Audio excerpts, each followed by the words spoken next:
Bonjour à tous et bienvenue sur ma chaîne.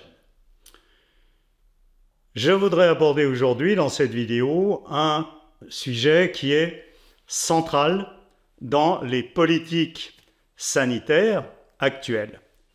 Ce sujet, c'est celui de la protection. On en a beaucoup entendu parler pendant 2 ans.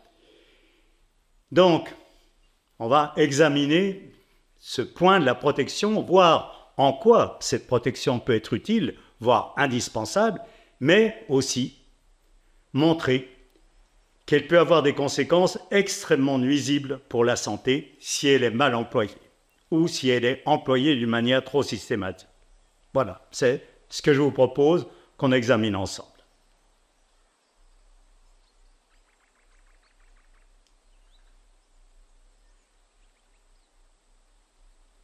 Donc, pendant 2 ans, plus de 2 ans, on n'a parlé que de ça, de protection, gestes barrières, justement, faire barrière, se protéger contre le virus, ne pas propager le virus, les masques, l'isolement et le vaccin qui est aussi une protection. Cette idée de protection, elle n'est pas apparue avec le Covid, simplement là, elle était exacerbée.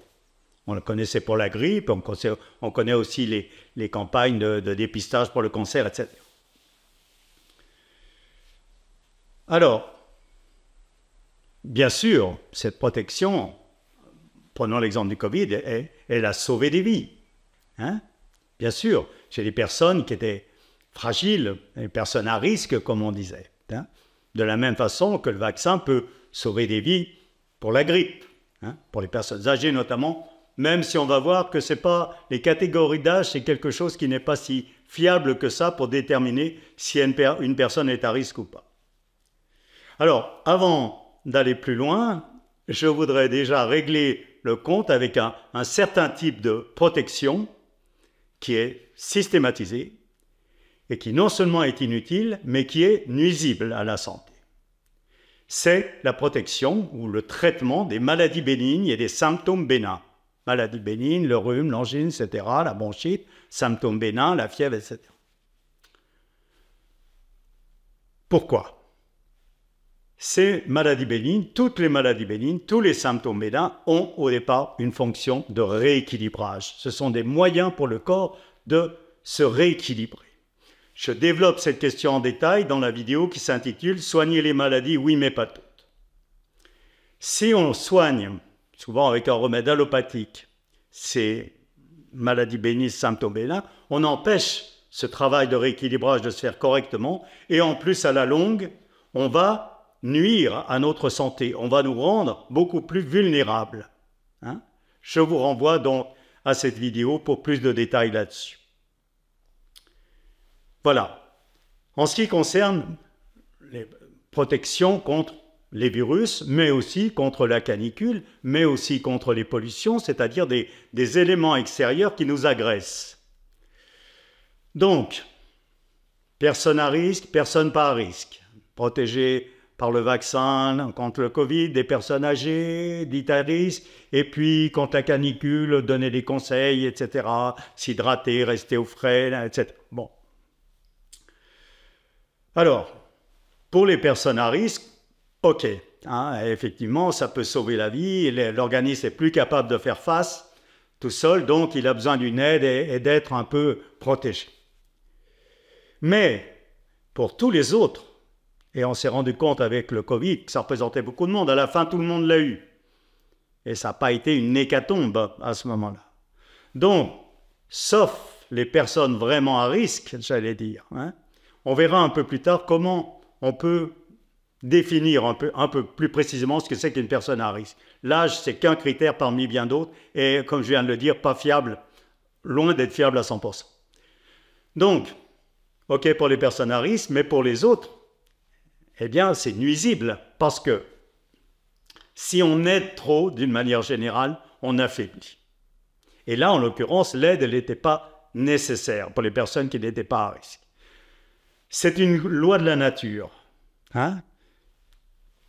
Prenons chez les animaux, hein, un chat de gouttière, il est plus résistant qu'un chat d'appartement parce qu'il se frotte au froid, aux intempéries, etc. Et son corps, du coup, réagit et se renforce. Hein? le paresseux, qui est une espèce animale, qui est paresseux, donc il est très mou, il a aucune vivacité, etc., contrairement à tous les animaux sauvages. Pourquoi? Parce qu'il n'y a pas de prédateur sur son territoire. Il n'a pas besoin de se défendre. Du coup, le corps, eh bien, ses capacités s'amenuisent. C'est une loi de la nature. Et le Covid nous en a donné un magnifique exemple, si on peut dire, parce que ça a eu des conséquences ennuyeuses, avec les bronchiolites. Après le Covid, des épidémies de bronchiolite qui ont eu une ampleur qu'on n'avait jamais vue.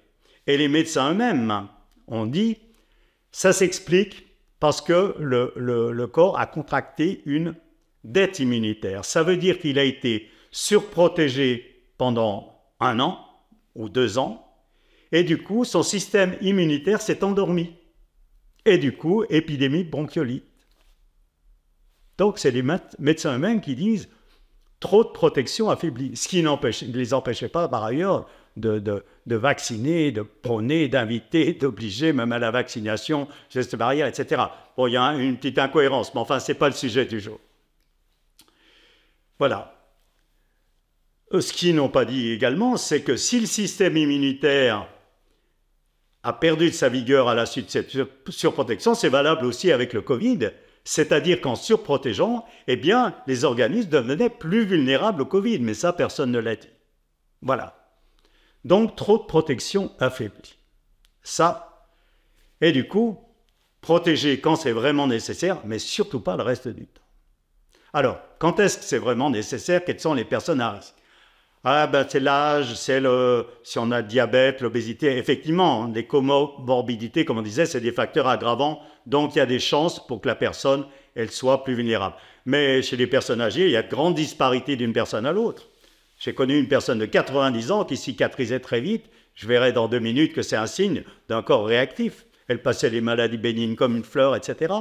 Hein, alors qu'il y a des personnes à 35 ans qui n'ont pas cette réactivité. Vous voyez, même si proportionnellement, statistiquement, effectivement, il y a plus de personnes âgées qui ont perdu de cette résistance, de cette réactivité. Alors, pour tous les autres, il y a cette tranche d'âge entre l'âge adulte, personne âgée, ça va dépendre des personnes. Hein? C'est très délicat à déterminer. Hein? Pour les personnes plus jeunes, vous voyez d'ailleurs même, c'était reconnu au départ, on ne s'inquiétait pas pour les petits. On a raison.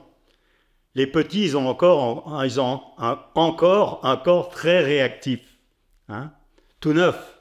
Donc, face au Covid, face à un microbe, etc., face à n'importe quoi. Donc, surtout pas affaiblir en surprotégeant alors qu'ils n'en ont pas besoin. Sauf cas exceptionnel, et puis on suit l'évolution, évidemment. Mais en tout cas, pas se précipiter sur la protection, surtout pas.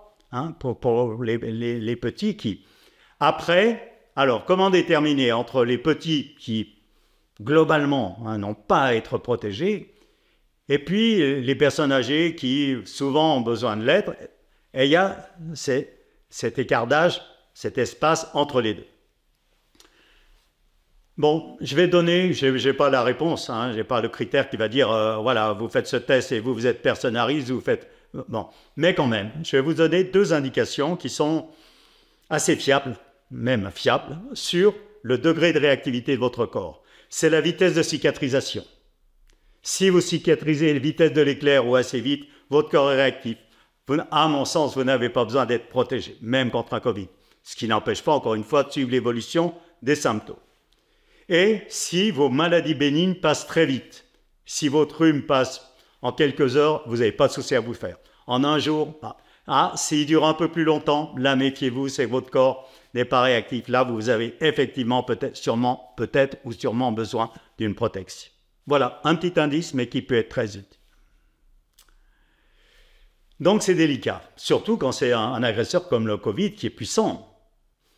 Donc, la réponse que j'aurais, je n'ai pas la réponse à ce problème, mais du moins un moyen, j'allais dire, de réactiver l'organisme, justement pour pas être toujours là, à pas savoir si oui, il faut le vaccin, il ne faut pas le vaccin, il faut une protection, il ne faut pas. Si votre organisme a gardé ou retrouvé sa réactivité, comme je disais il y a 2 minutes avec le rhume, qui dure quelques heures ou un jour maximum, Voilà. Seulement, ça c'est rare. La plupart des organismes sont devenus apathiques, plus ou moins selon les gens, bien entendu. Et ça, c'est dû au fait, je vous renvoie encore à ce que je disais sur ne pas soigner les maladies bénignes, les traitements allopathiques désensibilisent l'organisme. Du coup, progressivement.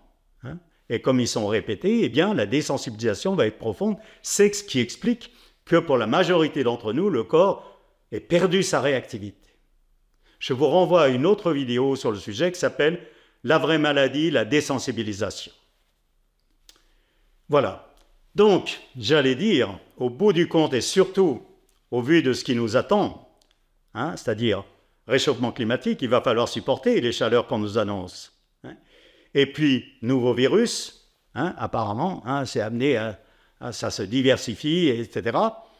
Et puis également les pollutions diverses qui peuvent être dangereuses si l'organisme n'a pas retrouvé.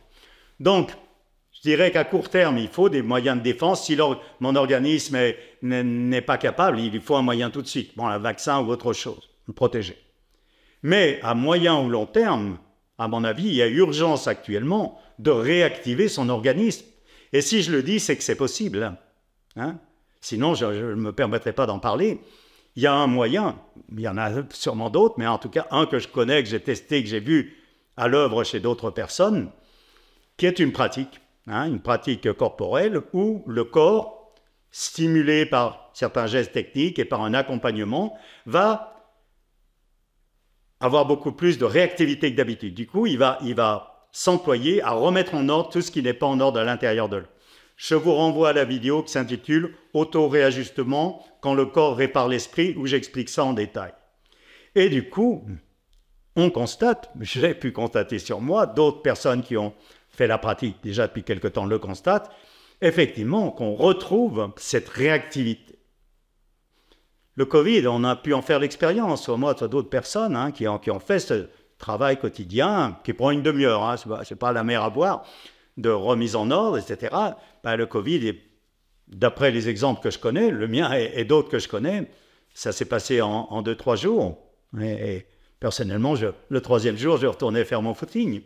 Et je l'ai eu 2 fois, les deux souches différentes. Voilà. Ce qui va être intéressant pour nous aussi, déjà maintenant et dans l'approche à venir, c'est que quand on fait ce travail, ou quand le corps fait ce travail, quand on l'aide à faire ce travail de réajustement, de remise en ordre, eh bien, il s'adapte aussi, toutes ses capacités immunitaires et d'adaptation retrouvent leur vigueur. Il s'adapte au chaud et au froid d'une manière étonnante. En 2003, j'allais courir à midi sur le goudron sous le soleil de la sécheresse. J'avais moins de rendement, mais j'en souffrais pas, alors qu'avant, je craignais la chaleur. Voilà. Vis-à-vis des pollutions, c'est la même chose. Là, je n'ai pas testé, je ne me suis pas plongé dans un bac d'eau radioactive, désolé. Mais je pense que si on retrouve tout notre potentiel, ça peut aller très loin. Je ne dis pas qu'on est aussi fort que les animaux, mais il y a un exemple qui devrait quand même nous mettre la puce à l'oreille. J'ai vu 2 reportages dans lesquels il disait que les animaux à Tchernobyl ne se sont jamais si bien portés. Ils se sont adaptés aux radiations. Ils ont gardé tout ce potentiel de réactivité, d'adaptation, que nous, on a perdu. Les hommes sauvages, dits sauvages, entre guillemets, ça n'a rien de péjoratif dans ma bouche, bien au contraire. Si je peux retrouver encore plus de sauvages, j'en serais fier. Ils sont beaucoup plus résistants que nous. Aux intempéries, à la chaleur, au froid, etc. Voilà. Donc, on constate que suite à cette pratique d'auto-réajustement, de réajustement spontané, comme je l'appelle, eh bien, le corps, effectivement, retrouve tout simplement, parce que c'est des capacités qu'il avait toujours, mais qui ont été étouffées. Des capacités de défense quand il y a besoin. Ces maladies bénignes dureront peu de temps, elles rempliront leur rôle, on en sortira rafraîchi. Donc, et puis, contre aussi les problèmes comme la chaleur, le froid ou pollution, eh bien, on sera beaucoup plus armé pour s'en sortir. Et ça, encore une fois, vu ce qui nous attend, ce n'est pas les protections extérieures. Les protections extérieures, on va vite en voir les limites. Ce n'est pas parce qu'on peint les trottoirs en blanc ou qu'on met de la végétation sur les murs que ça va régler le problème. Ça va aider. Mais dans une proportion infime par rapport au travail qu'on peut faire sur soi-même, c'est-à-dire celui qui va affronter, notre organisme qui va affronter ces difficultés, ces agressions extérieures. Voilà donc l'information que je voulais transmettre. Quand on l'a vécu et que ça amène une telle transformation, j'allais dire, dans ces réactions, qu'on peut se passer, sauf accident, de toute assistance médicale, parce que le corps n'a pas été désensibilisé par des traitements allopathiques répétés et parce qu'il a fait ce travail de remise en ordre.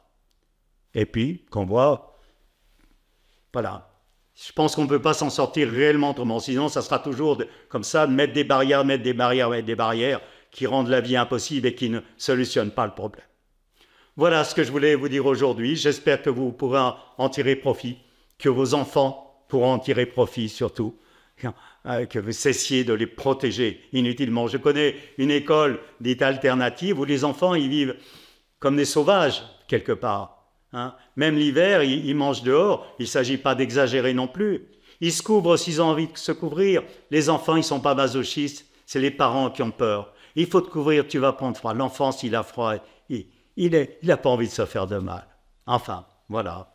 Donc, en évitant de surprotéger vos enfants, de vous surprotéger vous-même, et puis, si vous êtes motivé, parce que c'est une démarche, une demi-heure par jour, mais de faire retrouver progressivement au corps ses capacités, les capacités de défense, d'adaptation qu'il a perdu. Voilà. Si vous voulez plus de renseignements, je vous invite à consulter mon livre. Donc, vous trouverez les références dans le site de la chaîne. Et puis, il ne me reste plus qu'à vous remercier pour votre attention et à vous dire à peut-être une autre fois dans une autre vidéo.